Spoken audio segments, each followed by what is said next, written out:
एक ही है। ये जमीयत उलमा हिंद का अधिवेशन चल रहा था, उस दौरान उन्होंने ये बातें बोली है। इसके बाद तमाम जो जैन गुरु है, धर्म गुरु है, उन्होंने इसका बॉयकॉट किया, हंगामा किया, क्योंकि मदनी साहब का कहना है कि जब ब्रह्मा नहीं थे, श्री राम नहीं थे, तब मनु किसे पूछते थे? अल्लाह को, ओम को, और ओम ही अल्लाह है।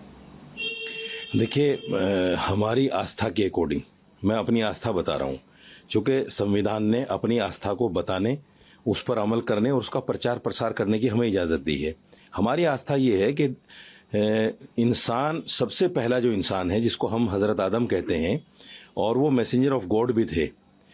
जब अखंड भारत था, श्रीलंका, इराक, ईरान सब एक ही था, तो वो हिंदुस्तान में आए, यानी श्रीलंका में आए, और वो मैसेंजर ऑफ गॉड थे, हज़रत आदम जिसको हम कहते हैं। और कुरान में कई जगह उसका जिक्र है हज़रत आदम का।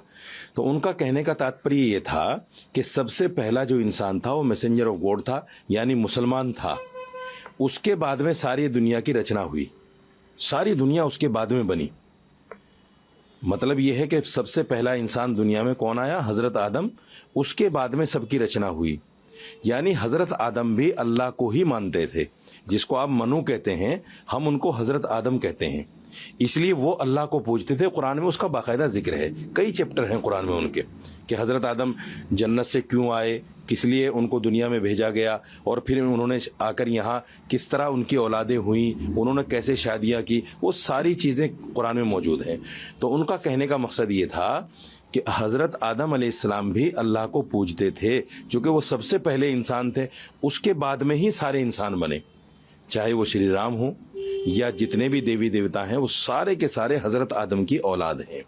उनका कहने का मकसद, और ये मेरी आस्था है, मैं अपनी आस्था को प्रकट कर सकता हूँ, किसी भी जगह कर सकता हूँ, अपने लोगों में, गैरों में, चूँकि संविधान मुझे इजाज़त देता है।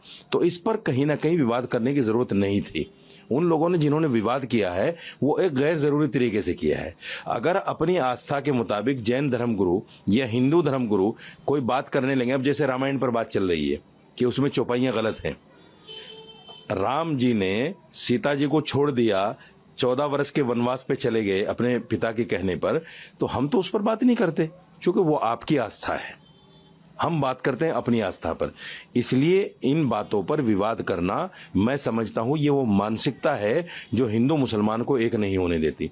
उन्होंने जानबूझकर ये क्रिएट किया है ताकि हिंदू मुसलमान के अंदर जो नफरत है वो और बढ़े। लेकिन बीजेपी ऐसा कह रही है कि जैन गुरु और हिंदू धर्म गुरु एक समन्वय बिठाने के लिए एक ही मंच पर आए थे।